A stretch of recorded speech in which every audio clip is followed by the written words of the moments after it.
Hi there, my name is Aaron Short. Welcome to my YouTube channel. Hope you're all well. Been a good week this week here. Some things to talk about. Just checking my microphone, sorry. Today is, first of all, I usually start with the date, right? Today is Monday, September the 26th. Can you believe that September has been and gone like a flash in the pan so quickly? It's crazy, right? October's coming up. This is my favorite time of year because of the weather.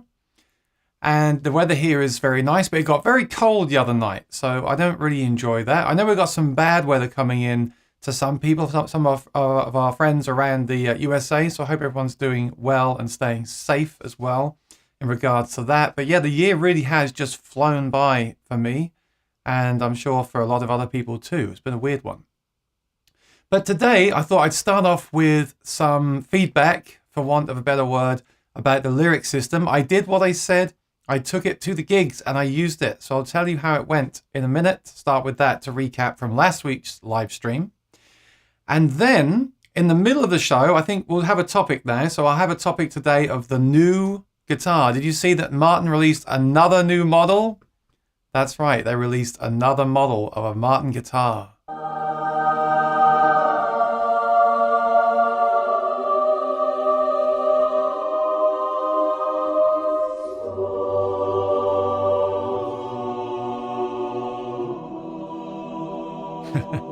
I kid. We'll talk about the Super D in the middle of the program.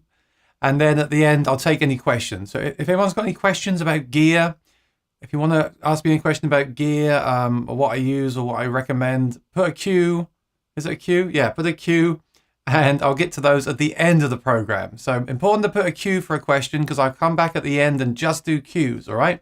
So ask me about anything, acoustic guitar, electric guitar related, live sounds, solo, a performer, anything like that. Any gear you want my opinions on. I just pulled up, I'm selling some pedals right now. I just pulled a pedal out today and it's useless. It makes a sound. And of course now it's too late to return it. So I'm gonna have to do, well, I don't know what I'll do with it. So I have lots of experience with things like that I can offer you if you're looking to buy something. Obviously my biggest tip is buy something from a place with a good return policy and test it out for those 4 weeks while you have it. Because I've been known to buy a pedal maybe as a backup and just leave it in the box in the closet and then come to take it out and it doesn't work. And then you're in real trouble because you don't have any recourse in that sense, right? So I'll just say hi to everyone, then I'll talk about the lyric pickup from last week's show. David is here. Good to see you, David. Did I see today it's National Daughters Day? I think I saw your picture on Facebook, so congratulations for that. Patsy Smith is here. Rosanna is here. That blue spanner means that she is moderating, so if there's any trolls here, you better watch out because she's got a spanner and she's going to use it, all right? Pooh Ninja is here. Hey, Pooh, it's been a while. Been a long time, my friend. Good to see you here. Throw some thumbs up, folks. He doesn't mean real thumbs up either. He means the virtual ones in the bottom of your window there. David said, I'd like to play a Super D. Might be what I'm looking for. When are you picking yours up? No. I'm a reformed man. I've sold. Maybe at the end of the year, we'll have a game. Who can guess how much gear I sold this year and moved on? Actually, no, I don't want to tell you that. But right now I'm in sell mode. Sell. You can see I've changed some stuff behind me here. I've moved this cabinet here. And not that I'm against this new guitar. We'll talk about it in some detail. But I'm reformed lately in that I'm not just going to run out and order one. I mean, first of all, I don't really have a desire to have a Dreadnought when I've got my authentic Dreadnought. And second of all, it's a brand new thing that no one's tried. And I kind of learned my lesson with that with the CS. By the way, I returned the CSSC. I couldn't get over the problems with the binding and everything. And no, I don't mean the binding that other people talk about with Martins. I mean the kind of way the binding was uneven at the neck and the mark on the nut. And then I just felt like it didn't really replace any of my existing guitars. So I kind of jumped into that one. I'm not going to jump into something like a Dreadnought that I'm not even probably going to use because at my gigs I use smaller guitars. But I would really like to try one. And we'll talk about the specs and the spiel come in the middle of the program. And we'll decide what we think collectively about this new model. Does it appeal to us? Who would it appeal to? And we'll investigate in a bit more detail. But yes, I'm not against trying anything. You know, going out to the store and trying everything. I'm all up for that. But this isn't really on my radar, especially at the moment when I'm trying to move stuff. So, Pooh said, isn't Monday already? Yes, it is. I just said the time is flying by. Thomas, it's good to see you here. T, it's good to see you here. And buy nice or buy twice. That's a great saying, Pooh Ninja. The doctor's in the house. The banhammer. She's got the banhammer spanner. Bimo, long time. How you doing, Bimo? Good to see you. Staley, good to see you. Super D seems cool, but until I play it myself, I have no idea if it would really affect me. There we go. That's what I'm thinking exactly. But we'll talk about the specs. I'll bring the specs up later. We'll talk about it. So now I've caught up. I'd like to start with just talking about the lyric for those that are interested, because I did as I promised. I took that guitar with the lyric in it to my shows last week. So last week I played Tuesday, Wednesday, Thursday, Friday. Tuesday, Wednesday, Thursday, Friday, Sunday. Is that right? I can't remember. So I took it. I'll go through one by one, like a kind of a diary. So I took it on Tuesday, and I wasn't too worried because my biggest fear with the lyric pickup, being that it's a microphone, is that it would feed back. But I knew at this restaurant that the speaker is in front of me, the other speakers were around the room, and the mic is inside the guitar with the sound hole plug. And by the way, I finally figured out how to get a sound hole plug fit into a Martin guitar. Martin guitar, why don't you make these to fit your guitars? I have to modify a Maton one to fit my Martin guitar. I'll make a video about that. But anyway, I always plug the sound hole lately anyway. But so definitely with a microphone, I'll plug the sound hole as well. So I plugged the sound hole. I didn't think there'd be any issues. I did have to EQ the thing. I didn't take the tone dexter either. I just EQ'd it. I took out the frequency that was feeding back, which is around 150 hertz. And I shaped it a little bit as quick as I could at a gig on the fly to sound decent. And I thought it was really good. It did sound really good. It was very authentic in the in-ear monitors. I wasn't really sure how it sounded at the front, but there the volume's not very loud anyway. So I thought that was a success. And I recorded it, I listened back, and it did sound more like a real mic guitar, obviously, than like the Cole Clark, which is my favorite kind of first party pickup system. So that was a success. Wednesday, I was really concerned because I had the speaker behind me and I thought this is going to feed back. And it did a bit, but I just did a bit more notching of the frequencies and it was fine. And I asked the musicians at this bar what they thought of the sound compared to other weeks, and they said they couldn't tell a difference. So that is actually a good thing. That means that, you know, none of my systems sound bad. So if they say that the system sounds good or the same, I think that's a success. So that was a success. Thursday was the restaurant again, so that was the same thing again, and I just felt it was still very good. And I felt very inspired to play. I love the feel of the lyric mic, and I love the sound in my in-ear monitors. When you got the in-ear monitors, you need a really good sound because the sound is right here, right in your brain, right? So, well, hence the name in-ear monitors.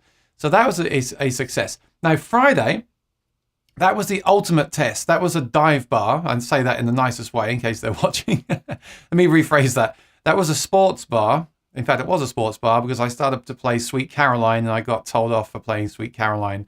Apparently, that's the song of the other team. So anyway, that was really scary for me because the speaker is lower and behind me. So all these shows, I took the Cole Clark as well, just in case there was a problem and as a backup. So I got there and realized that I'd left this at home. So I just daren't use it. I was just like, if I don't have this in there and it's behind me loud, it's going to feed back. Now, maybe I should have tried it anyway, but I didn't want to risk it at one of my regular gigs. So I used the Cole Clark with the plug and it was great. Sounded really, it worked and it's powerful. And that is still better for the body sound and everything because it's got the body sensor on the very top of the guitar. So while the lyric picks up body sound, it's not as articulate as on the Cole Clark. So that was great. And then Sunday, I can't remember if it was Saturday or Sunday. Sunday night I played outside and I didn't use the Martin because I was just afraid about the really cold weather and the weather changing. So I used the Cole Clark again. But I would say overall a success. And then playing it today, yeah, it sounds great. And I find myself playing with the in-ear monitors in and getting really lost in the sound. I even did a thing the other night where I played some John Mayer acoustic songs where he's playing live with a microphone and then played my lyric. And I felt they're just really, really close. It's a great system. But is it the ultimate system? That I don't know the answer to. I don't think it is. I think a mic and a guitar is not what some people are looking for. I think they're looking for the articulation of something like a Cole Clark. And I almost wish, and I've said this before, that I could have the lyric in my in-ears and less of it in the front of house, almost like two different systems.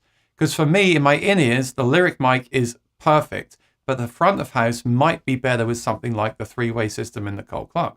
So I don't think it's the end all. I think I could make it work. If I wanted to sell everything and just have a Martin with a lyric in it, I think I could make it work, especially as I do my own sound. I think for some people it will work really well. I think the people that complain about it online don't plug the sound hole and don't turn down the frequencies on the EQ. I think that's the problem that they have. In fact, I'm just going to show it to you now. I've got a loop. I was jamming earlier with a loop pedal. So I'm going to mute my mic and play a loop and show you what it sounds like direct with the EQ. Now this EQ isn't what I did at the gig, by the way, but I'll show you on here what I'm doing with EQ, just for those that are interested, because I think it's kind of interesting. So let me just switch screens here.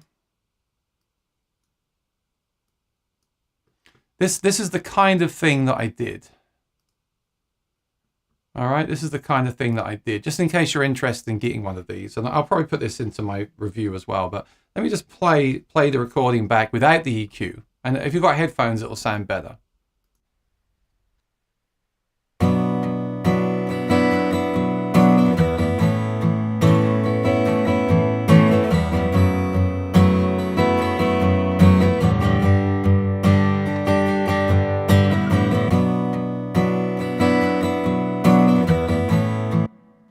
All right, so there's just some reverb on there. I think that's, actually, now I've got fresh ears, I think it sounds great. That sounds better than any pickup system on the market. As Doug Young says, before, he said before, the worst mic is better than the best pickup, and I do believe that. It doesn't mean it's the best solution for every performer, but I do get what he's saying, and it certainly has effect there. Now, if I turn this EQ on, you'll hear it change.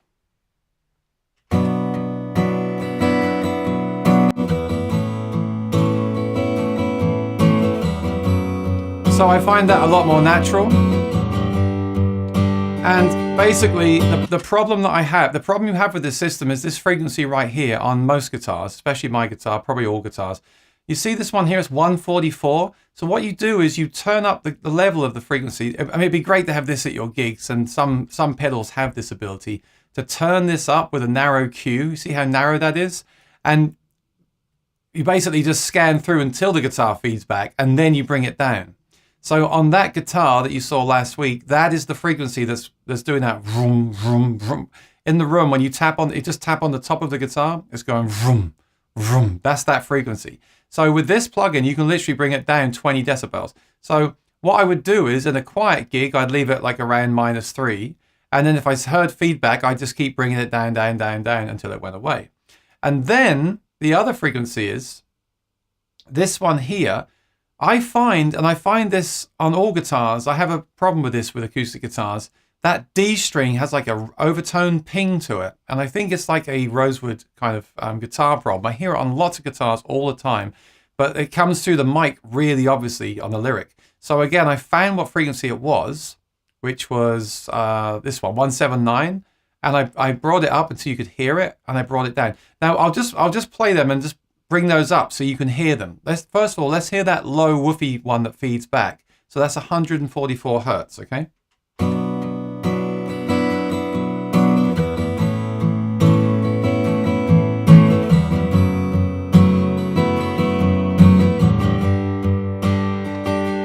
So that may seem fine to you now. It's just getting bassier, but in a room, that is the resonant peak that feeds back on the guitar.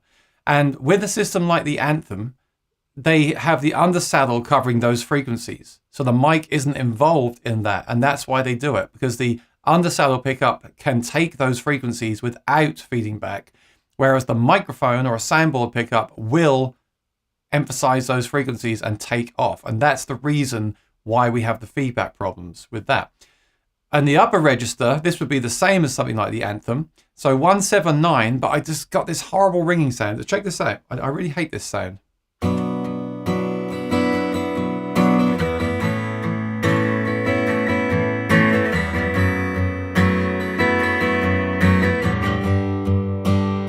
So it's a really glassy overtone. You have to wear headphones and listen to this or hear the guitar yourself. It's in the guitar. It's not in the pickup. It's in the guitar itself.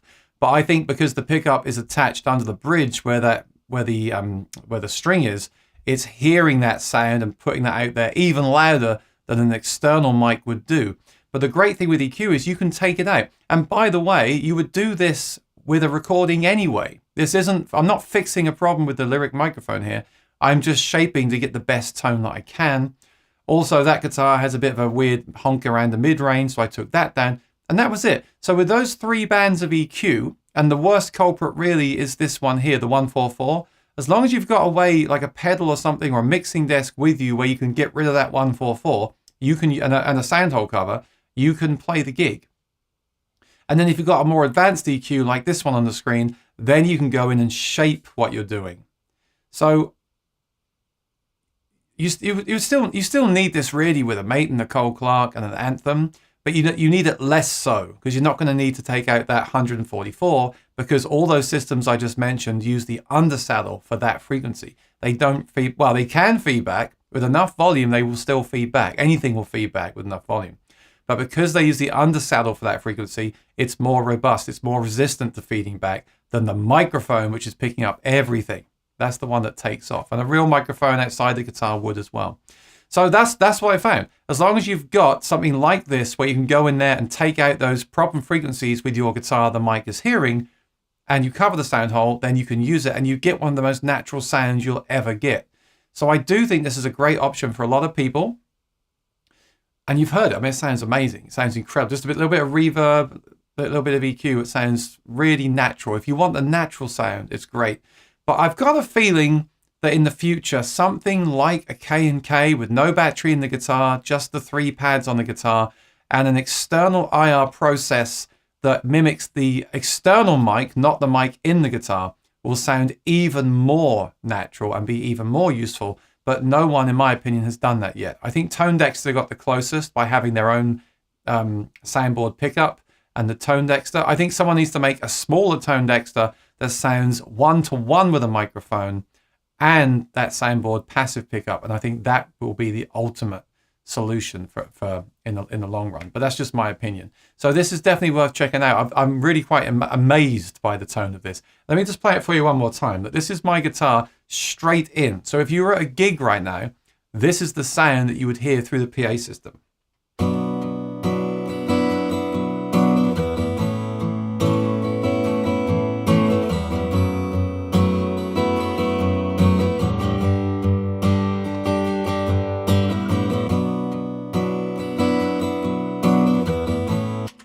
It's really, really, really impressive in my opinion. So that's my little mini review of the Lyric from last week's test. You know, I love doing the real world tests because it's one thing to sit in the room and record pickups directly and even play them in this room, but you need to actually go out and use gear at shows because that's why you're using it. And I can just imagine that people install a Lyric pickup, use it in their apartment, and it just takes off with feedback and they just pull it out. I almost did that myself. When I first plugged it into a PA speaker in the living room, I got that woofing feedback and I almost just pulled it out of the guitar straight away. But going in there and removing that frequency, now I can play it really loud in the room with the speakers in front of it. So there's ways to fix these things. You just need a little bit of knowledge of EQ. And I understand why people say, well, I'll just use a Fishman matrix because I don't need to EQ it. Even that will be better with EQ, but I agree, it's not going to have those problematic frequencies, and that's why people like it. So let me go back to chat, and then we'll talk about this new guitar that they announced.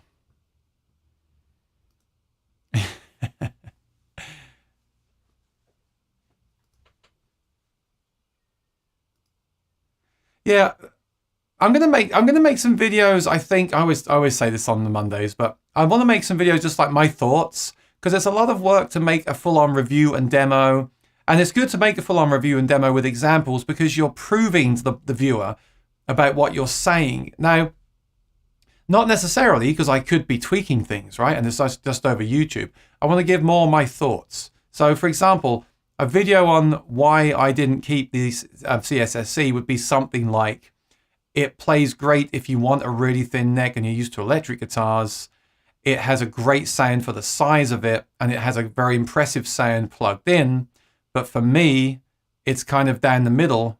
You know, I want something that sounds more impressive unplugged and something that sounds more impressive plugged in, and not one guitar will do everything. I can see for some people why they would like that. I also agree with everyone that told me when it was announced it was too much money and it was a custom shop, it should be a standard model. I agree. If that thing was $3,500, that would be a much more sensible option than the custom shop. It's too niche of an instrument already to be a custom shop, I believe. Although people are buying them. But the ultimate thing was I didn't like that quality issue with the on the neck. I didn't like it. It's too much money to have that kind of thing on it. And I know I'm the guy that spent all the money on the Noel Gallagher, but that was supposed to be relic, right? The CS guitar wasn't supposed to have the stuff on the neck there. So maybe it was just a one-off. I did see another one for sale on Reverb that had a crack inside the below where the truss rod goes. So I don't know, maybe there's some early teething issues. Just like with digital products, you shouldn't run out and buy them day one. It's the same with guitars. So I'll say that about the Super D as well. Maybe don't rush out and buy the first batch. Wait to hear what people say, get some feedback, let Martin refine the process, and then get one. I know it's hard to say that when that's the product that you want to buy, because I'm not, I sound like I'm preaching, but I don't take my own advice. I'm just trying to pass my thought process along to people to try and help a little bit, but I know it's hard to take your own advice sometimes. So yeah, I think so too, T, but I might revisit it. If they make a standard model, I might revisit it. But I think for me, the pickup needs to be even more impressive. And I think the neck is too thin for me. I'm kind of more used to the thicker necks now. So it's kind of weird to me when the acoustic guitar neck is thinner than my electric guitar neck. I don't really understand that. So FG830, that's the guitar, Larry, that I reviewed a couple of years ago. I actually just sold mine because I wasn't using it, but that was the video I made, the best guitar under $500. Actually, that was the best guitar for $350. And the one I sold used, I think I sold it for $275 with a hard case. So whoever bought that basically got a new one of those for $275 with a hard case. Well, they paid tax as well, but you know what I mean? That's a really good deal. I'm just trying to downsize, get some space. The video did really well, so that was worth buying that one. That's why people buy the affordable stuff and make reviews, because you can buy it very cheap. You can get lots of views and get some ad money in towards it. But that was, all that aside, that was a very impressive guitar for what it was. And I've played a lot of guitars in that price range that are very impressive. But I also like the fact that my guitar says Martin and Fender on it. I can't help it. That's just how I'm always honest about that. That's just how I am. But they are very impressive. And he says, I'm finding it sounds so good that I don't really need anything else. I should add my Alvarez mahogany top dread sounds so awesome and open sound. Yeah. No, I get it. I get it. If you're happy with what you have, then stick with that. That's what I'm trying to tell myself lately. You know, like I really believe that Noel Gallagher Gibson is one of the best sounding guitars I've ever heard. So I'm just trying to be like, well, so I've got it. I've got that guitar now. I'll just play that. So I'm trying to keep that mentality myself. Yeah, Gary, that went back. I couldn't. I'll make a video about it. I'll put that into a video, because many people message me and leave comments saying, oh, should I get one? Should I not? Now you got one. Should I get one? So it's easier for me just to make a video talking about that. Put it on the channel. Yeah, the FG830. All the Yamaha stuff under 1,000 or 1,500 is incredible value for money. It really is excellent. And Alan says, I'm thinking about getting the FGX830, same guitar with the cutaway and pickup. Yeah, I thought it sounds as good. Yeah. Yeah, I'm sure it does. Not sure that pickup is the best in the world, but the cutaway may be what you need. The Martin we're going to talk about is the Super D, Thomas. We'll start that in a few more minutes. We'll start that at 4:30. Let's just catch up here. Yeah, I bet the FGX 830. There's not any of those Yamahas that are going to let you down. The quality and the sound and the playability of all of them is excellent. The electrics and the acoustics, especially if you go up to like $1,000 for the, I can't think what series it is now, but the LL16, heck of an instrument for the money. Really is. Heck of an instrument. What to use for EQ? So at my gig, I just used the Voice Live 3 Extreme. I used that at the gig. But I wish I had something like what I just showed you. That is the plugin for my Apollo Twin. That's an EQ plugin. It's called the Cambridge EQ. I wish I had something like that at my show where I could actually walk out the front and dial my tone in with that. Now I do have something like that. I have the QSC mixer with the app and everything. But I don't want to take that to the gig. I want to just take the pedal.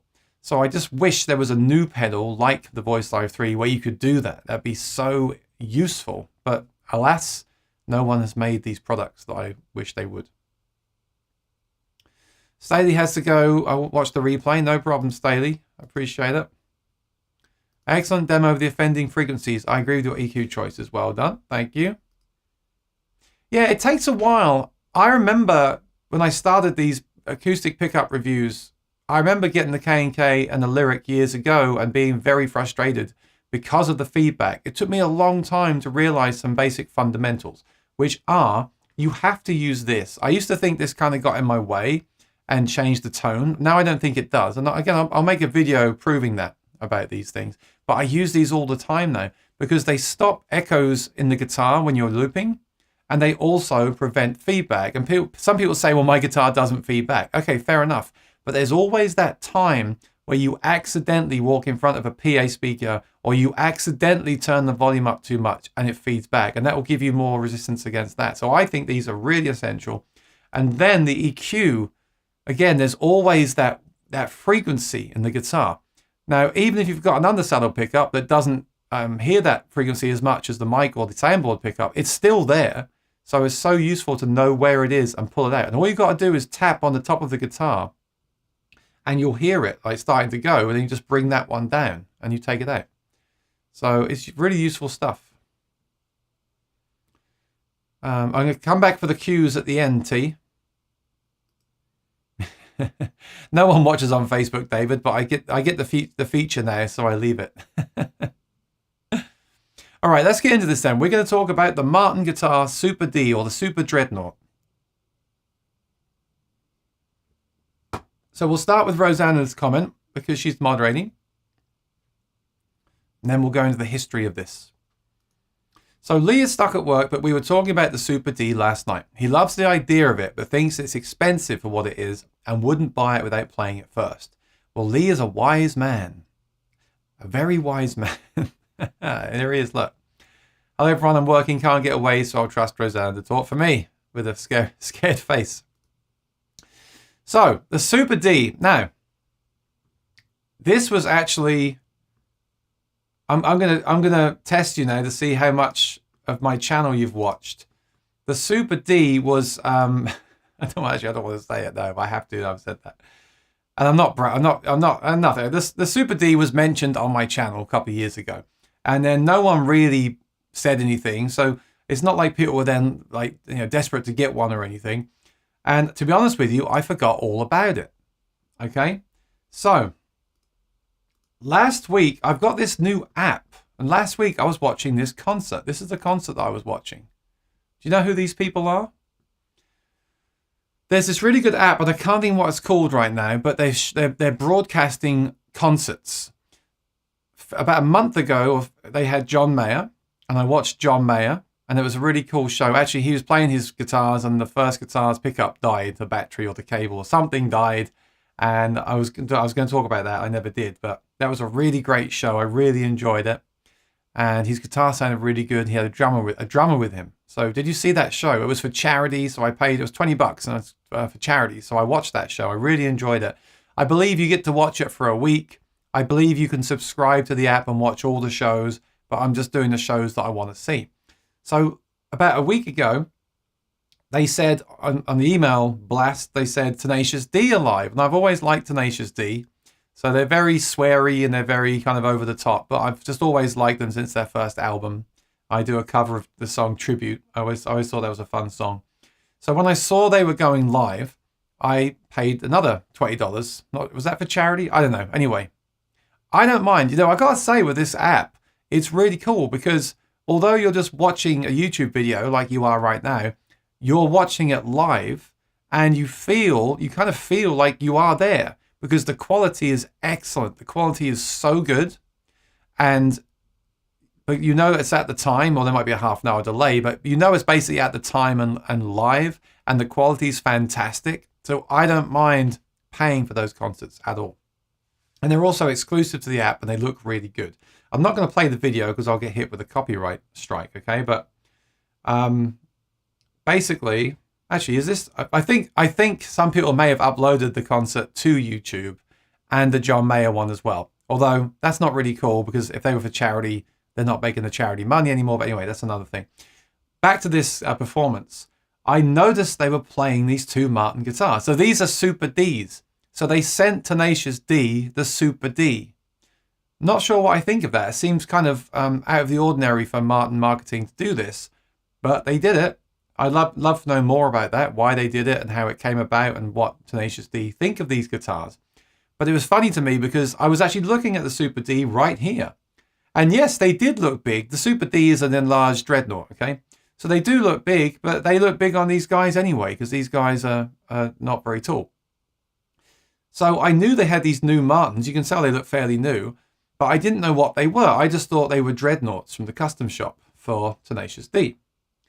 But what I did notice was, and I made a comment to a friend of mine, it's obviously like a Fishman undersaddle pickup. It just sounded very quacky. I know we hate that word quacky, but I use it because we all know what it means. I was just remarking on the sound of the undersaddle pickup. Okay, so what you've got here is one of the latest guitar designs, one of the kind of like most ordinary pickups, like an undersaddle pickup. So it didn't really bother me. And I said to my friend, like, oh, I don't really care. And that's the thing. I don't care. I'm enjoying their performance. I'm not really bothered by the fact that they haven't got some fancy schmancy pickup system. But anyway, that guitar, and they've got the feedback buster as well, even though they're only using an undersaddle pickup. So there you go. But anyway, that is what that was. That is the Super D right there. So I was actually looking at it. So how cool is that? So that was a cool little kind of teaser there. And then a few days later, they announced the guitar, which is here. So the Custom Shop Super D. So a bit like the Custom SC, these are made in the Custom Shop. And from what I've heard on the videos I've seen, I think it may become a standard model, but like the SC, they're starting in the Custom Shop to see what the reaction is, and because they have to make them in the smaller shop because they haven't got the machinery yet on the floor to make them. Correct me if I'm wrong in the comments, but that's what I understand to be the case. Now the price is $5,000. I actually don't think it's too bad because a Dreadnought these days are about $3,800 anyway. And an authentic is $7 or $8 grand. I think they priced it really well because it is a custom shop. Now, again, what does custom shop mean? I wasn't very impressed with the SC custom shop. I didn't think it was, I thought it was kind of rushed out the door from the neck, the stuff on the neck I found. But these are made in the custom shop, which does add value. And they're made in more limited numbers, which adds value. And I think 5,000 is good. We'll go into the materials they're using here because they're not using the materials they use in the Authentics, which is obviously bringing the price down, but they are using some interesting stuff here. This is not your standard HD28 or D28.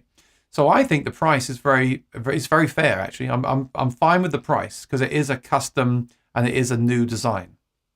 So I think that's okay. So while Martin has previously produced a slightly oversized instrument in the form of the D45S Authentic 1936, inspired by a museum piece. Ah, interesting.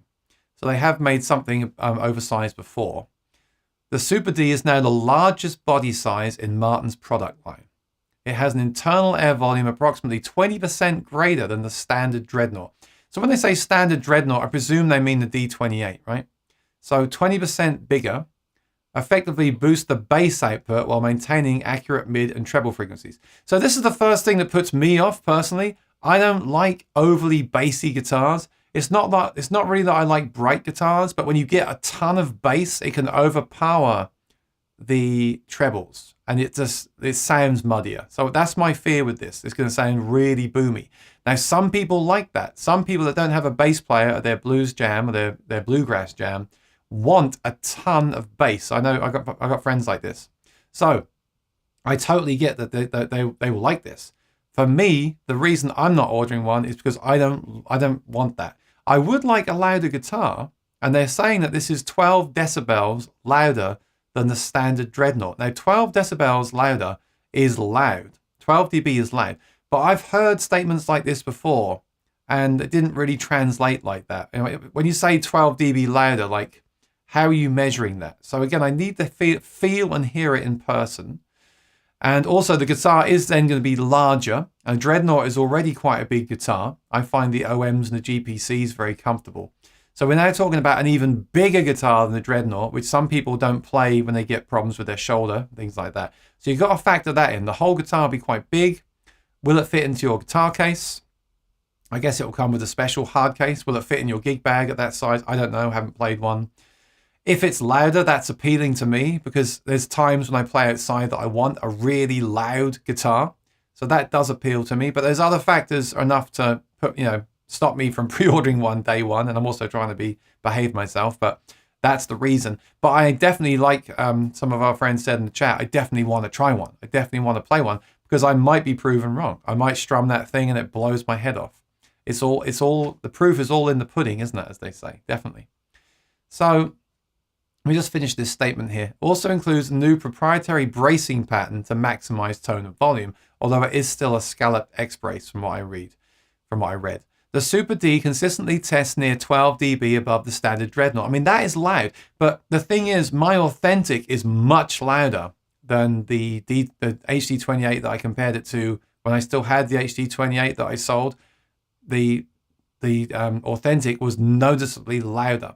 So how much louder than an Authentic is this? I'm going to guess it's a little bit louder, but a bigger guitar, or maybe the same in perceived volume, but I don't know because I haven't played one again. The only thing is, and a plus to this guitar, is it has the standard kind of neck. So if you love everything about the Authentic, but the neck is too big for you, and for me, some stuff on my Authentic would not work because the neck is huge when you get to the 12th fret. So if you don't like that, this is a good option. This is going to give you that kind of big volume that you get from Authentics, but with the standard neck. So I think that could be appealing to some people. It can achieve an extended dynamic range with more volume and less effort than any other instrument with our logo. The outward appearance is proportional and remains true to the legendary Dreadnought shape.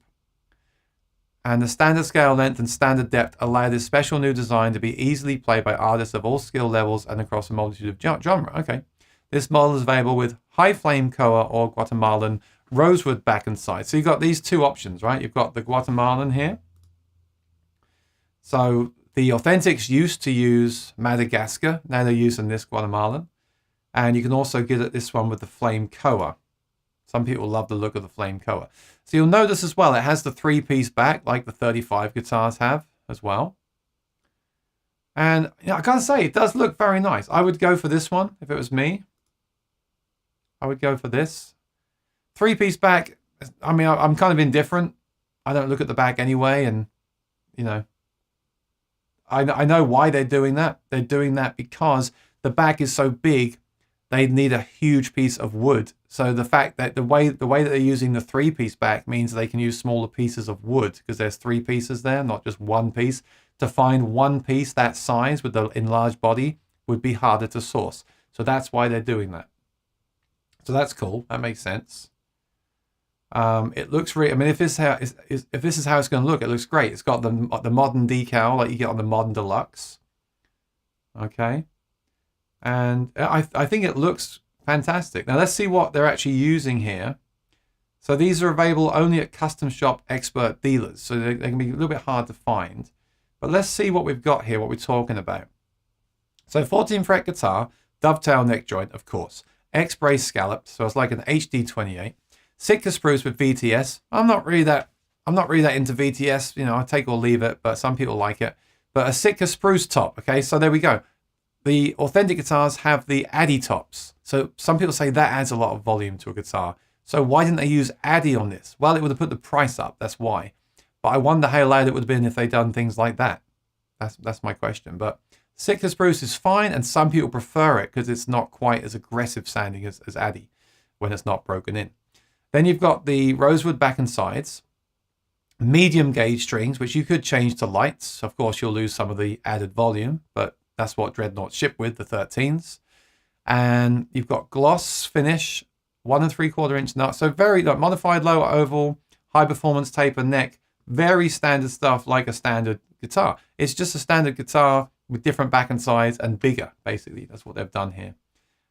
Have they done things like use their liquid metal bridge pins? No. It's basically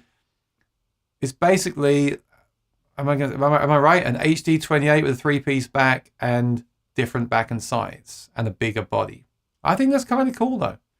I think it's kind of cool. I just have to hear it in person.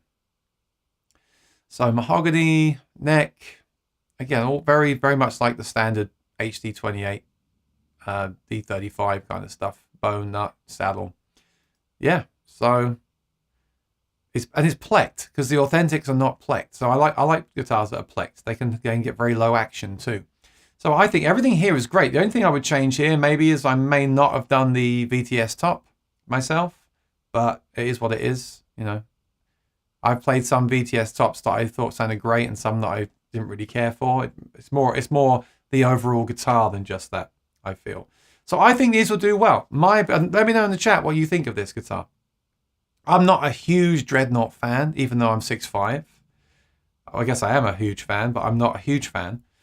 And I think they've been very clever here. There's many people that won't want these because many people find Dreadnoughts too big.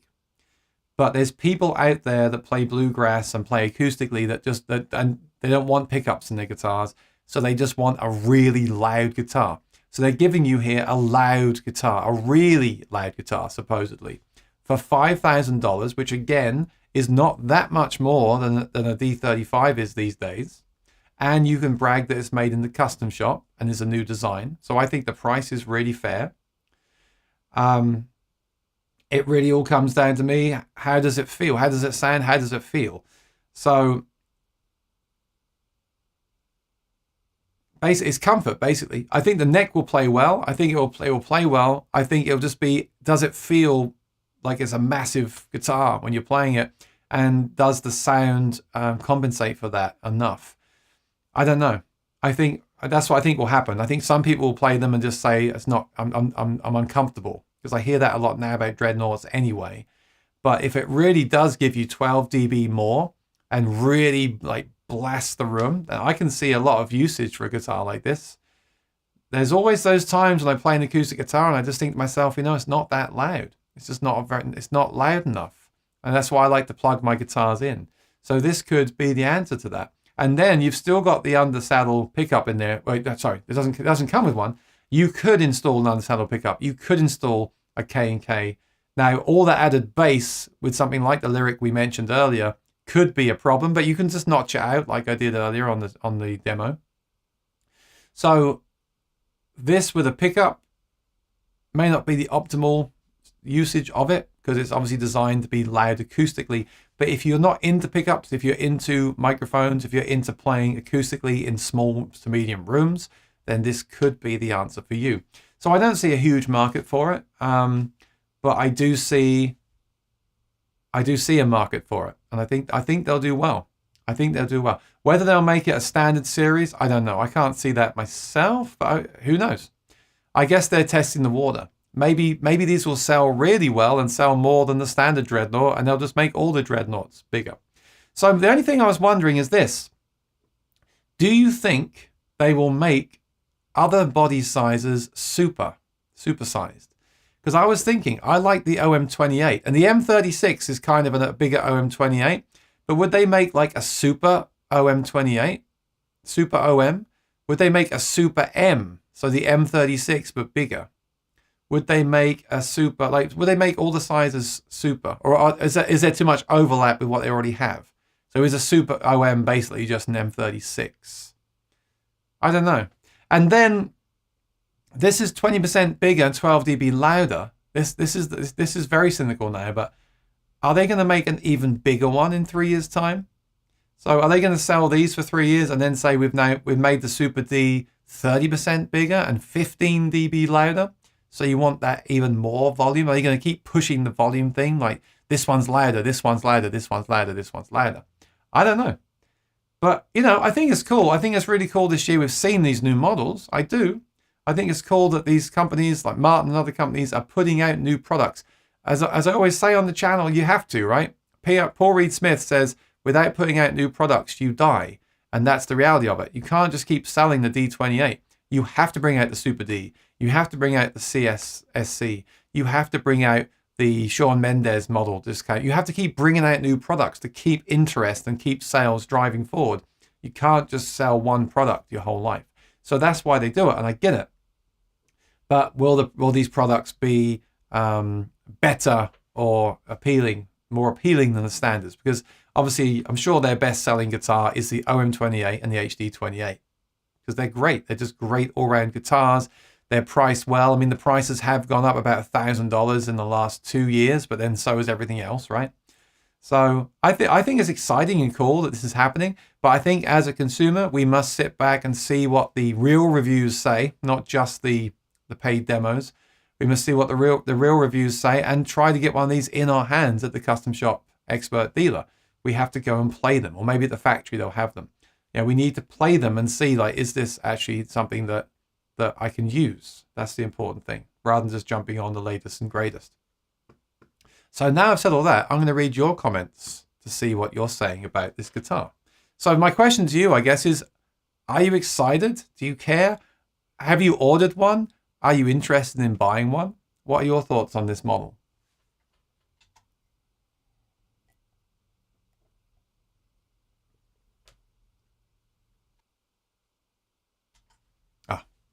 Okay, so David was right. That was Tenacious D.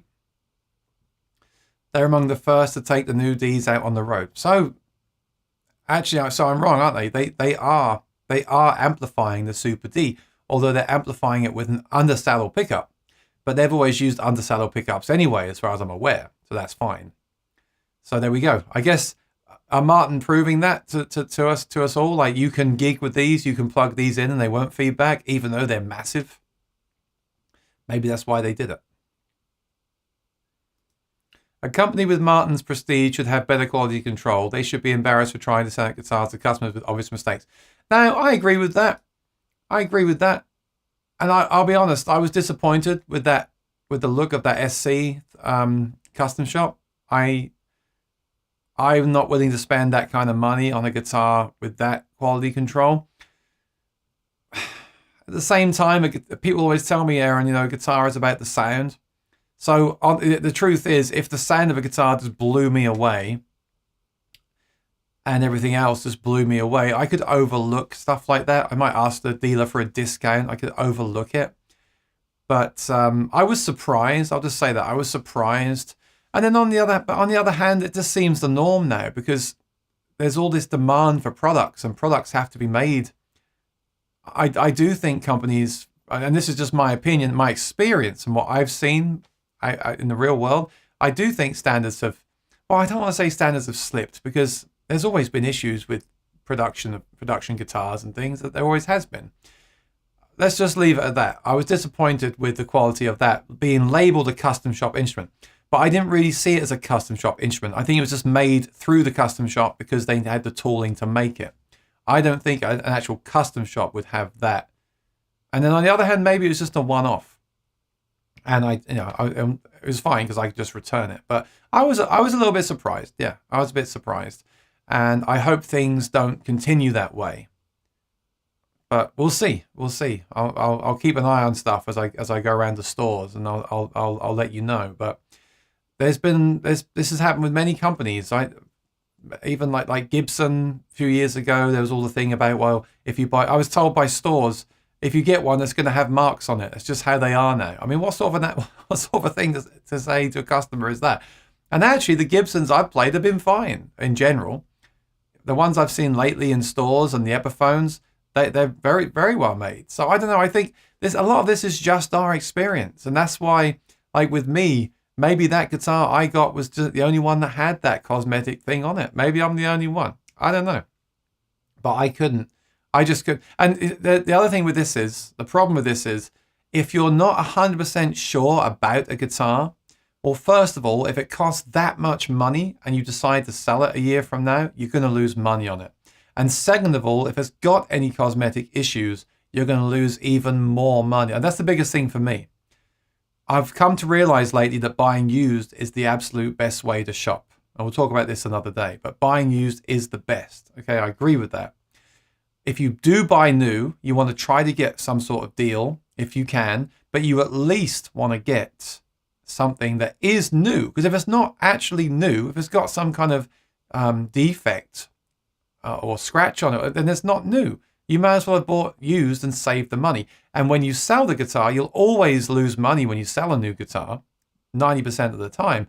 But if you have a guitar that is 100% as new and pristine and perfect, and you can say that, it really helps with the sale. The minute that you tell people that, oh, by the way, I didn't cause this, but there's some marks on the neck, they're going to just assume that you did it and there's some sort of issue. So that's the thing with me as well. If I'm not 100% sure about a guitar and it's got those issues, then it's hard for me because I've sold so many guitars in the past that didn't work out and lost money on them, and I don't want to do that anymore. So that's how I feel about that. So Gary says, I think the Super D is too big and fixed. The Super D seems physically challenging, and so do we really need a louder Dreadnought? It looks physically challenging. Louder could create more feedback issues amplified. That's what I was saying. Maybe that's why they gave him the Tenacious D to use on stage to prove that they don't feedback. Again, that's very cynical. A good sound engineer can prevent feedback from any instrument if they know what they're doing with EQ, right? So I'm probably being over the top with that assessment. I get what you mean, Gary. I like I said, I know people that do need a bigger Dreadnought. They're always looking for louder, louder, louder, louder, louder. I need to be louder at the bluegrass jam. At the same time, I don't know many bluegrass players, and I don't go to any sort of jam nights where they play bluegrass. So that's why I feel like this could be a bit of a niche thing. On the other hand, I've played so many guitars in my life where I felt like they weren't very loud. And I would like louder at times. So I think there's people like that that would just like a loud guitar. The comfort thing I do agree with, because that it's easy for me to say, well, I'll put up with a bigger guitar because I'm tall and it's worth it for the volume. But I do like very comfortable guitar. I do like OM guitars because you don't feel like you're working there. It feels very natural. And I see a lot of people online saying they've sold their Dreadnoughts because of shoulder issues and things like that. So yes, that could be a concern for a lot of players, definitely. And David said Jack and Kyle are both pretty short. Yeah, they are. Can someone Google how tall they are? Here we go. David says, I can see this being a big hit with the flat picker bluegrass crowd. I would definitely it would be a banjo killer. Yeah, it would kill most things, wouldn't it? Don't forget as well, if you sing, you've got to sing over that additional 12 dB as well, or play very softly. So, Gary says louder doesn't make a guitar better. It's seductive, but not the last word. Yeah, I agree. Like I said, though, I've just played a lot of guitars where I felt they weren't really that loud. I expected them to be louder. So if this does give me that sound in my head, that would be appealing to me, especially as someone who's tall. But I agree with what you're saying as well. It's not, like I said earlier, my concern is it going to be too boomy? Is it just going to be like, vroom, like load of bass? I don't know. I haven't heard it in person. I think the Super Ds are approximately a half an inch wider at the top and slightly more than a half inch at the bottom. Same dread depth. Oh, okay. Okay. So bigger, but not deeper. So that's better. But I might like that then. I mean, it's still a bigger guitar. It sounds like it will still fit into your soft gig bags. That's a good thing. It doesn't sound like it's a huge, like it's much bigger then. So that's good. If you can have it slightly bigger and really have 12 dB more volume, I think that does appeal, that appeals to me. I like that. A Super M. Ah, the Grand. Okay. Bring back those as Super M. Yeah. John says, I have zero interest in the huge Dreadnought, but I don't play bluegrass. So me neither. I don't play bluegrass either. I do like loud guitars. And the thing about me is, for the reason I like these acoustic guitar pickups is because I like to plug in the guitar. That's the other thing. I like to plug in my acoustic guitar, run it through a bit of EQ and reverb, and turn it up to the volume that I want. Because to me, a plugged-in guitar will always be louder than any acoustic guitar anyway. And that's why I've always looked for a great pickup system. I would rather plug in a Cole Clark and turn it up the volume that I want than buy a Super D huge guitar that still doesn't get to that volume. Because nothing can compete with a 1,000-watt PA system, right? That's why I'm into acoustic guitar pickups. At the same time, on the occasion that I do play a guitar in the room, I like to hear, I like to have power, if possible. So it's tough. Thomas Moore likes the M size. I like the M's. I'd like an M with vintage tuners and a colorway. There we go. I prefer a colorway. BMO is still talking about the HD28 Retro. There we go. If I want it louder, I turn up my American Standard Trainer. Yeah, that's exactly what I'm saying. The great thing with a guitar with a fantastic pickup system is you can make it any volume that you want. For me, that's why I love electric acoustic guitars. It doesn't matter anymore. And you still get that natural sound. If you've got a great pickup, you still get that natural woody tone. You can use effects and loop pedals and in-ears and stream and all these things and have it any volume that you want. You're not limited by the physical size of the guitar. You know, I still want a stage guitar which is a solid guitar, so it doesn't feedback at all, and have it sound like a mic'd guitar. But no one's done it yet. People have tried, but they still haven't got there. I was actually playing the Acoustasonic yesterday. It's pretty close. It's really good, but it's still got a sound hole which can feed back, and it still doesn't sound like a mic'd acoustic. But at least they're trying. So my hat goes off to Fender. It's a good product, but it's still not enough for me. Oh, you like the M's too? See, now I'm thinking about M size guitars. The reason I'm not a huge fan of the M guitar, honestly, is the white binding and the big tuners. I like vintage tuners. So I would get a custom shop M with vintage tuners and no binding, or wood binding, something like that. And then, or just a standard binding, you know. And then maybe a colorway. See, that for me, that'd be a cool guitar. Taylor 814. Yeah, I played a few Taylors lately. The only Taylor that I really care for lately is either an old one before they went to V-brace, or the 100-200 series that still use the old bracing. I think those 200 series Taylors are excellent. Really, I was playing a show a few weeks ago. It was a store, like a shoe store, and the other guy on, yeah, I know, it was a grand opening. The guy on before me had a 200 series Taylor. Sounded great, and great plugged in too. Really, really good stuff. I don't know why they changed the bracing on those guitars. I would look for an old one. You like? Oh, I like the colorway. Okay.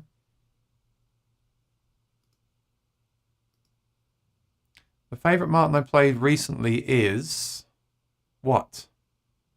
I must know. You must tell me what it is.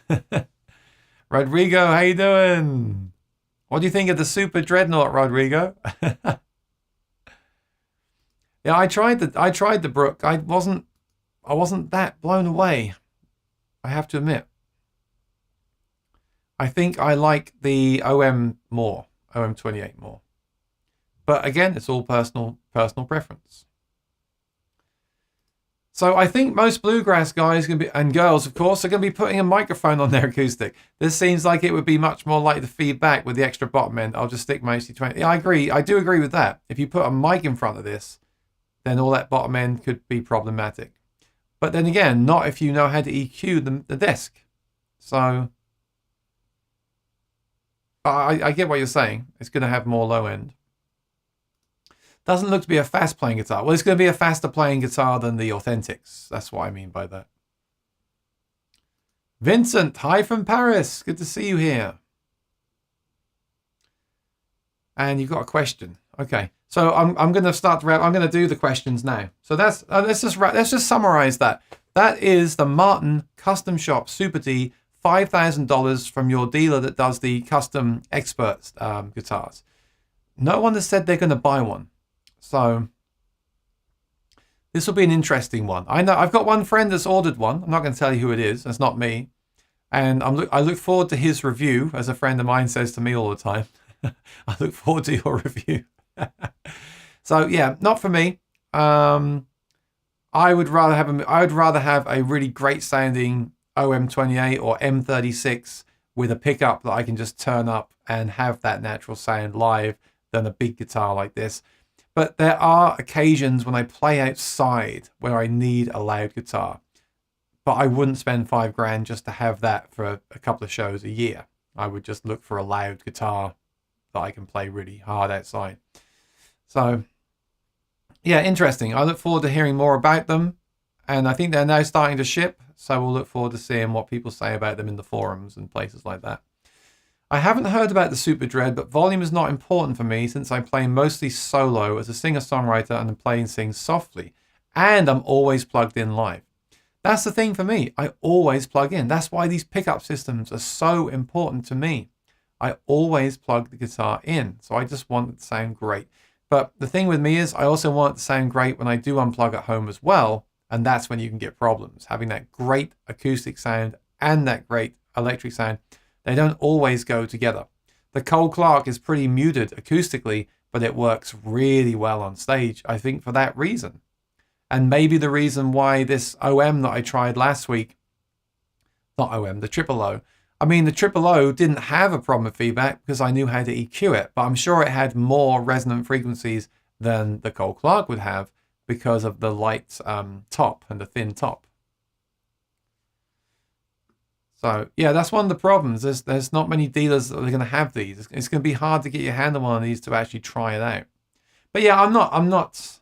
Like I said, I will try one. I think they might get them at Rudy's in New York. I will try one, but I don't know.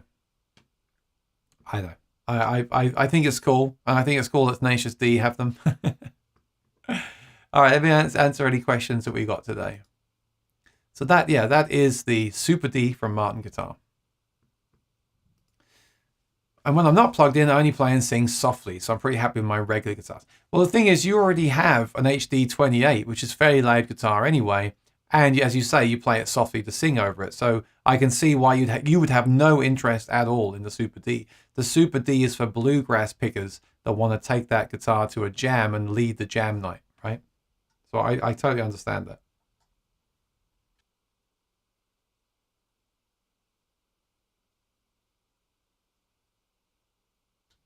All right, so I'm now going to search for Q. So if you sent me a question, you had to put the Q there because I'm now searching for Q. So let's see. Aaron Short, please type a Q. That was me. Gary Roberts, what do you use for EQ? No, that's not a question. Gary Roberts, excellent EQ choices. That's not a Q. Okay, T put a Q. So this is T's question that I will answer. If you've got a question, you have to put the Q. I'm not going to go back on that because if 1 week I don't answer one with a Q and answer one that doesn't have a Q, I'm going to get told off. So if you want me to answer the question, you have to type the Q and then the question. All right. I'm just going to keep. I know it might sound a bit over the top, but I'm just going to stick to that format. So I got one from David there as well. Okay. So put your Qs now if you have any. Speaking of new guitars, what do you think of the Gibson Greenie? I have some thoughts on this. Let me, I don't know much about it, but I've heard people talking about it on YouTube videos, of course, right? So are you talking about the Murphy Lab guitar, which is $50,000? Well, let's put it on the screen and you can tell me in the chat if you wouldn't mind what you think of this as well. So this makes my Noel Gallagher look really affordable. I mean, people said I was a fool to spend that money on the Noel Gallagher, right? Noel Gallagher was 10 grand, but I love it. I absolutely love it. I love that it's a copy of Noel's guitar. I love the guitar. Yes, I had to sell 3 guitars to pay for it, but I don't care. For me, that's a good purchase. It's limited. I can always get my money back, and I love the guitar. All right, so I'm very happy with it. Now, would I spend 50,000? I mean, I don't really have a problem with it. And tell me in the chat what you think. I don't really have a problem with this guitar because there are people with the budget to buy a guitar like this. And from what I'm told, you don't just get the guitar, you get a whole experience. So unless I'm wrong, from what I've heard in other videos, is that you buy the guitar, they fly you to pick it up, they give you a tour of the factory, you meet the artist, you have dinner, you have a hotel. So this is all bundled in with the price. Now you might say, I don't want that. Well, that is part of it. And I think that's kind of cool. Again, it's also a limited edition. I am right? Oh yeah, the experience of a lifetime. So you get the guitar, meeting with Kirk, curated dinner at Soho House, Nashville, meet the team, backstage tour of the guitar experience, a gift collection from the Gibson Garage, visit the custom shop, Tom Murphy. I'd love to meet Tom Murphy. First class round trip airfare, first class to Nashville. 1 room overnight accommodation at a 4-star hotel. 4-star? Why not 5? And a COA and with a photo signed by the artist. So look, that's great. I mean, you might say to me, well, I don't want any of that stuff.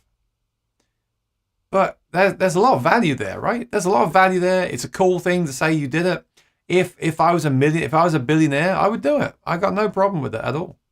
And you don't have to do it. I don't know why people are very down on these expensive things. Why not have options for people with loads of money? It's fine. I think it's great.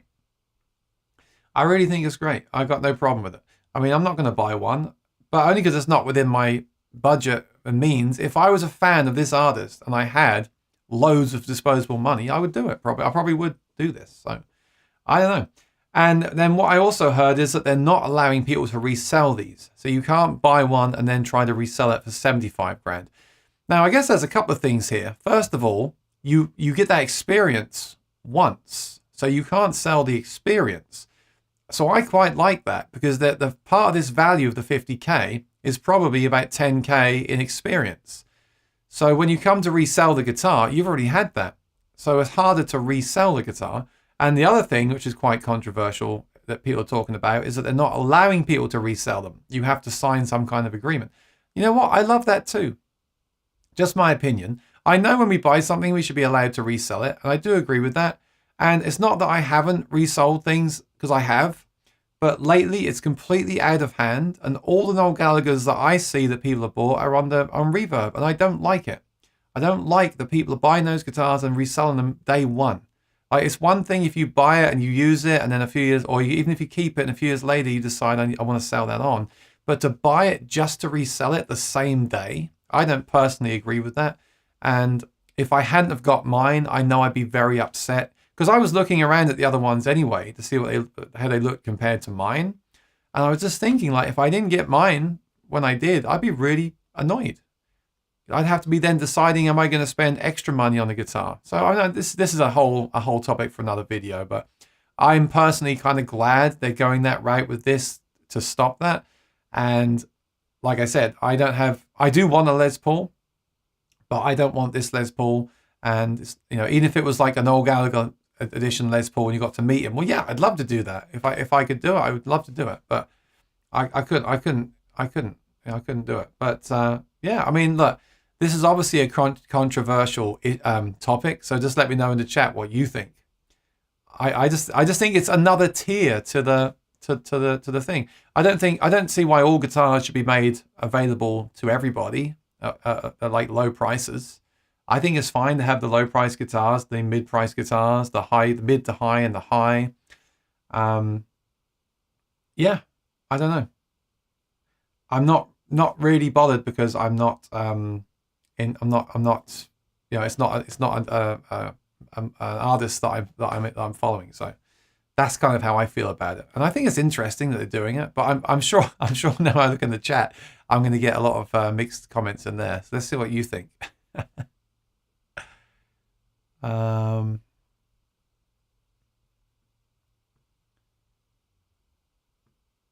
Hey Nick, how you doing?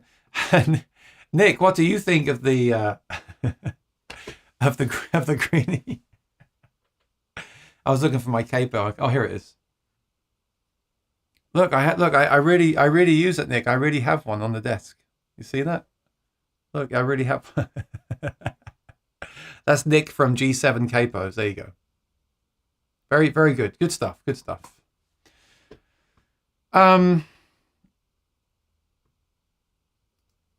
You had the GPC. That was nice. I still have the GPC. So I haven't sold that. I'm only selling that if I get my money back for it, because the Martins now all have the natural ebony, which I'm kind of getting my head around, but I'm not going to rush out and sell one that has the dark fretboard, because you'll never get one again. So that's my thought behind that. And it's a nice guitar. So I might even take the pickup out of that and put a different pickup system in it at some point. So that one isn't going too fast. Poor banjo players, yeah. David, oh great, I'll get to your question in a second, David. Thank you. I'd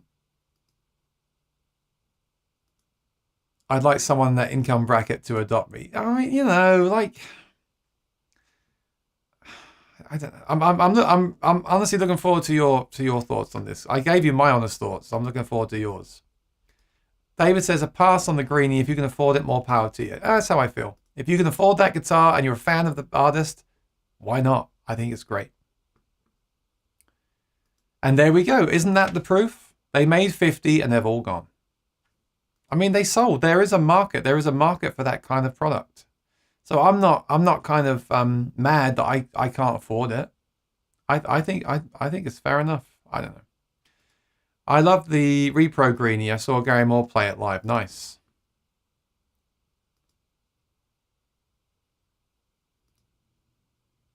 Oh, thank you, Rosanna. I was trying to ban the bot, but you did it for me. I appreciate it. Yeah, and so I haven't got many thoughts on the Greenie. I mean, it is what it is.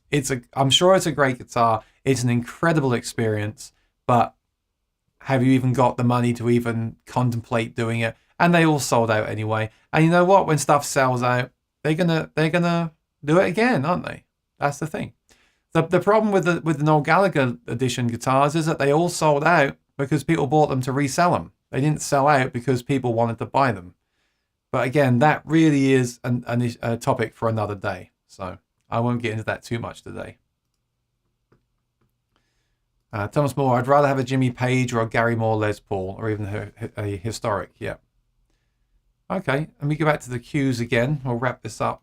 I've got a few more. Any new music from you on the horizon? No, I don't know, David. I haven't written music in a long time. The thing that I was thinking about this the other day. The thing I like to do the most is perform, and I don't really care whether I perform my music or other people's music. And what I like to perform is good songs that are well written and have a message that I can connect to. And I honestly feel other people have written songs that have that more than I have. So that's why I don't often sing my own songs. I like to just go through the catalogue of songs that have been written over time and choose the ones that appeal to me and perform them live. And I just still love that so much. I'm very lucky. I'm playing about 3 shows a week regularly.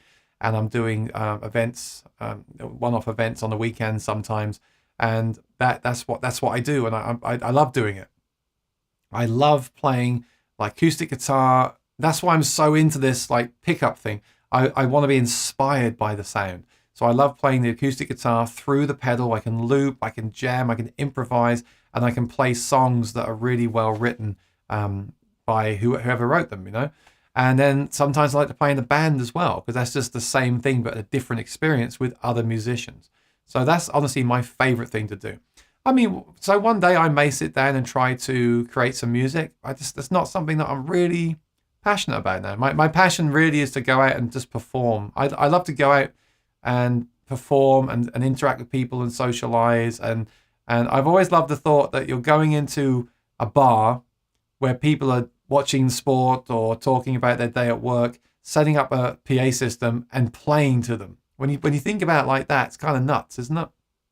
It's like, hey, I'm a stranger and I'm going to start playing my guitar and you're going to listen to me sing and I'm going to try to make sure you don't boo me. I love it. I really love it. So that's my favorite thing. And then I love YouTube because I get to perform, interact with people and perform on occasion. I will do some concerts again at some point. I think it's cool to go live and do a concert to people around the world. I think it's a cool thing to be able to do and get the message out there and discuss things. I know there's no answer to any of this stuff, but I do think it's fun to discuss it and share information. So no new music. No, I'm not writing an album or anything. I'd love to say that I am, but I'm not. So, Thomas Moore, what amps are you selling? So with the amps, here's where I'm at with the amplifiers. And actually, you might be interested in this. I am selling my Fender Princeton because I don't need it anymore. And I need to get some money and some space back. So I'm selling that, and I've got loads of people watching it online, but no one has bought it yet. Sometimes I think with me, my stuff is in such good condition that people don't think it's real. Like I will put stuff for sale which is completely 100% as new in the original box, and I think people just think it's too good to be true, but it's true. So if you're looking for one of them and you live in the USA, you should send me an email. Say hi, aaronshortmusic.com, because I am selling one. I could sell it to you directly. I'm hoping that will go any second. I'm hoping, fingers crossed. Then what I basically have is I have the Kemper stage and the Kemper powered cabinet. I'm so happy with that rig. I know I've had one before and sold it. I'm really happy with it. It sounds great plugged in direct. It sounds great through the cab. Now I've tweaked it how I want, and I'll talk about this in a video sometime. And the fact that if I want a chorus pedal, I can just load one up and it sounds so good. I don't need to buy a chorus pedal or store a chorus pedal. I love that because I don't play electric all the time. So I love the fact that it's all in one box and it can be for recording, live streaming, or a gig. I love that. So I'm very happy with that. I've kept my Mesa amp, the big one here on my right, and I don't really need it. And I could sell it because, again, it's mint and it's gone up a lot in value since I bought mine. But I'm not going to sell it mainly because it's good background. When I switch to the other camera, if I don't have this here, you'll see the radiators and the blinds. It's not very nice to look at. So I'm going to keep it for the background and because I do enjoy playing it as well. This is a 100-watt amp, 3 channels, reverb. So when I do, the thing with me is I want to keep it so on those days where I freak out and think, is the Kemper as good as the real thing? I can plug into the real amp and use it and maybe occasionally take it out and play it as well. So that's why I'm keeping that big old 100-watt, 3-channel versatile amp with the 2 cabs and the Kemper cab. For me, that really does everything. I've still got the little Mark 525, an extension cab. I'm hanging on to that for now because I really like it, but I might sell that at some point. I'm selling the Princeton because I don't feel I need the Princeton when I've got the Kemper and the clean channel of this amp. And I have an Amp 1 which I need to review. And when I've reviewed the Amp 1, the little one, I'm going to sell that because I'm more interested in the Amp X, which is coming out next year. So I do have a few things for sale, amp-wise. So let me know if you're interested. And then my PAs are all here. And then it's a lot of pedals. I've got a lot of pedals for sale because I just don't need them. I have a small pedal board to run to a rehearsal and use. I don't need specialist pedals for specialist boards and things when I just use basic sounds when I play guitar because I sing and I can just use the Kemper. The Kemper effects are so good anyway. So I'm really happy with that. I'm going to talk about that Kemper again soon. There's another one coming out this week. There's that new profiling software coming out this week that I'm sure everyone will be talking about, and you can run that on your iPhone at a gig. That doesn't really interest me because I don't want to run an app from the iPhone at my gig. I want to run the Kemper stage on the ground, a dedicated unit for the job with dedicated buttons and foot switches. I'm really digging it. And I'm also happy because people that have heard it on my channel recently have said how good it sounds as well, which makes me feel like, yeah, it really is great. You know, it really is a great thing. So I'm very happy with that. So yeah, the Princeton is going any day. So give me a shout if you're interested before that goes. In fact, let me just check now that it hasn't gone already. No, it has not. So yeah, hopefully it'll go soon. I'm finding right now used stuff is selling, but it depends on what it is. I don't know why that is. I've sold so much stuff this week. The cheaper stuff obviously goes first because people are looking for that more than the specialist stuff that's more that you want more money for. Also, it doesn't help now that Fender have a discount on everything. But even with the discount they have, my price is still really good because, again, it is 100% as new. And it's just a little bit broken in, which could be a better thing. I'm really all into buying used now. If you can buy used and it's been well looked after, it may even be better because you'll get the best price on it and it's been broken in and tested thoroughly, and then you get it. It's so much better than buying new, I think. We'll talk about that sometime as well as a topic. All right, is that all the cues? Let me just check, and I'm going to wrap things up. Yeah, that's all the cues there. Let me just finish the comments. As a humble working musician, I always try to keep my instruments under $50,000 a piece. You know, prices. And don't forget as well, you get all that other stuff with it. It's not just 50 grand for the guitar. Would you feel the same way if, let's say the artist said, let's say Kirk Hammett said, I'm doing a meet and greet in Nashville, first class accommodation and travel and dinner at a fancy restaurant for 50K. I don't think that'd be such an issue, would it? I think people would say, okay, yeah, well, if you've got the money, it sounds cool, well, I'll do that. But isn't that because it's attached to the guitar value? And it's like, well, no guitar's worth that because I've got a $300 guitar that's just as good. You know, I hear that all the time lately, and I don't disagree with it. I think it's true. Just today, I was playing my Mexican Telecaster, and I thought, you know what? I can get it to sound pretty close to my Noel Gallagher 355. But it's not. That's not the point for me. The point is it's a Noel Gallagher. It sounds awful and shallow and contrite, but that is what it is. I like the guitar to say Fender on it. I just like it. And I watched a great video the other day from JP Cormier. You should check out his channel if you haven't. He talks about Martin and says that, you know, they are factory made guitars. Don't get into the name thing. Look elsewhere. Get more value for what you spend. I do agree with that, but I also am into the brand thing. I just can't help it. I like that my guitar says Gibson, was made by Gibson, and is associated with Noel Gallagher. I just like that. And is it any better than, you know, can I not go and do a gig with another guitar that costs $300 with a good setup? Yes, I can. I definitely can. But it just is what it is. I think some stuff gets analyzed too much. And I know that I'm doing this video, so I'm basically doing the same thing. But I just think it's easy to say, oh, that's too expensive and that's stupid. And it's easy to do that, you know. And like we said, they all sold out and they're not being sold to resellers. So what does that tell you? There is a market for it, right? Pooh Ninja likes playing. If someone is listening, isn't that important to me? I just like losing myself in the music.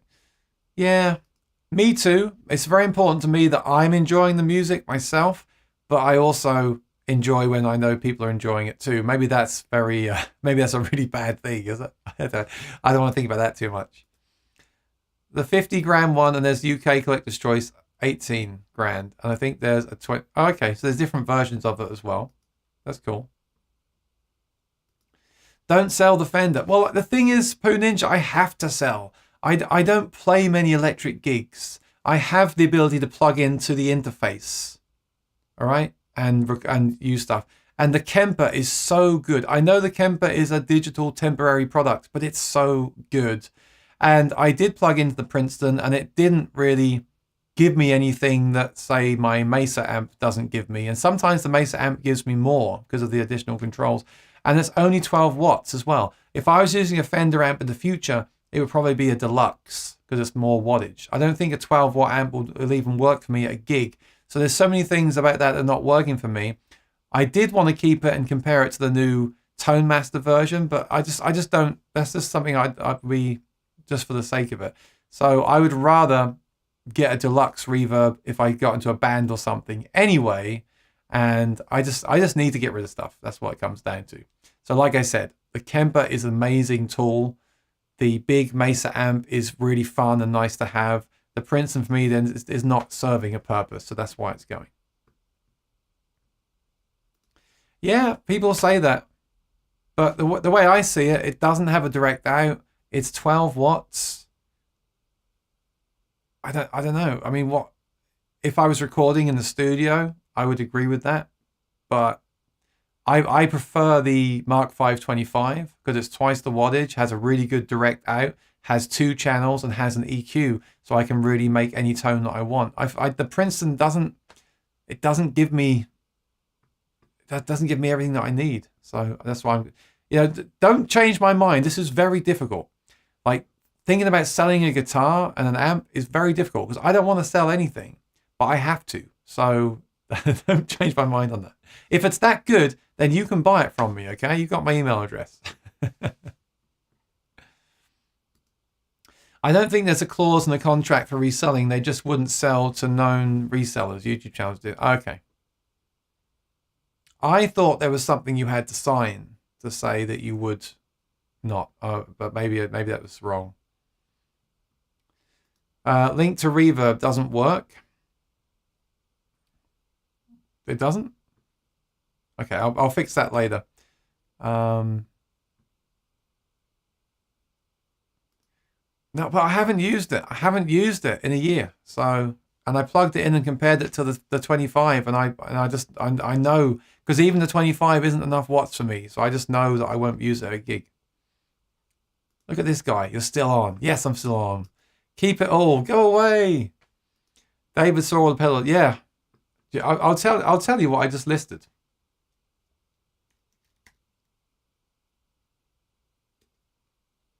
I'll tell you.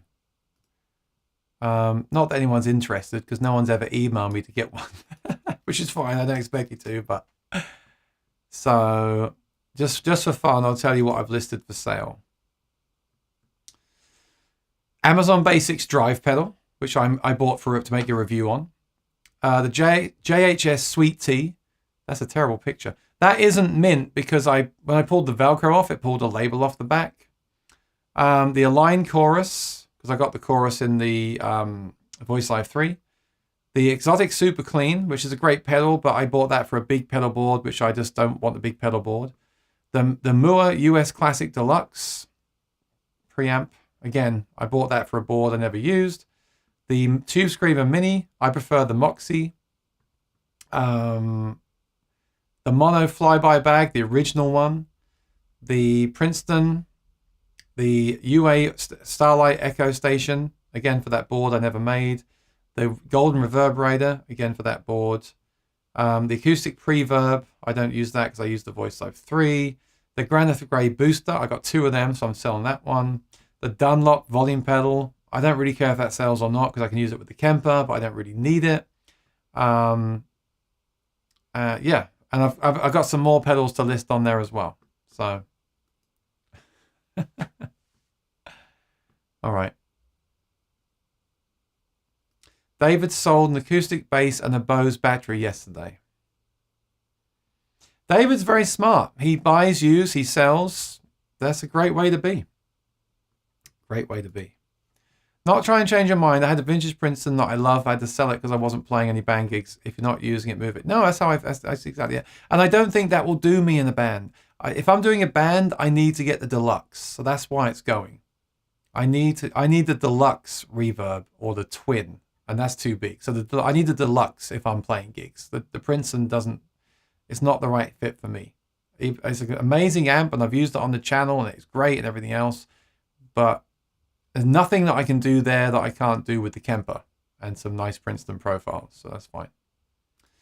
Martin or D'Addario, I use both. I use Martin strings the most, but I'll occasionally put D'Addario strings on the guitar as well. Because because the ones that I put on recently had a thinner low E string, but I will use both. But if I had to choose, it would be the Martin strings. I like those quite a bit. David is saying we should just do a sale, like a QVC. We should just do our own sale show one day. A Hamer USA Duotone and a PRS Bacati. Very nice. Yeah, I've got the Fender. Oh, someone gave me a hard time because I lost money on that. Well, I haven't lost money on that. I put it up for a good price. I'm not letting it go. The what's it called? The VG Strat. I've got a VG Strat I'm selling. I've also got a deluxe Strat with the piezo pickup that I'm selling. But I don't know. Don't really want to let those sort of things go without getting a fair price for it. And that stuff is very niche, you know. David recently sold Deluxe Reverb. There we go. You know, I'll finish with this. It's very easy to tell people not to sell stuff, and it's very easy to think to yourself, I'll keep everything because I might need it, and maybe you will. And that's a good reason to buy used anyway, because if you buy used and sell it for what you paid for it, you can always buy it again. The worst thing, the thing that sucks the most, is when you buy something new and you sell it and you lose a load of money on it, because you've then got to go out to work to make that money back again. So I've learned that lesson several times. I never used to buy used at all, and the last few years I have bought used, and it's been great. I've had a great experience overall. I had a few problems, but I've got some guitars that have become my main guitars and saved a load of money. They were played in a bit, great condition, no problems. And then if I do need to sell it on, I'll get my money back, or I won't lose. I might lose $100. The worst thing is if you sell something and lose like $1,000. That's just awful, because then you've got to like work all those gigs to make that money back again. It's just I've learned that's bad. And also lately, it's so good to buy used. The forums and Reverb and Sweetwater Gear Exchange and even the websites of stores that sell used have some really cool stuff.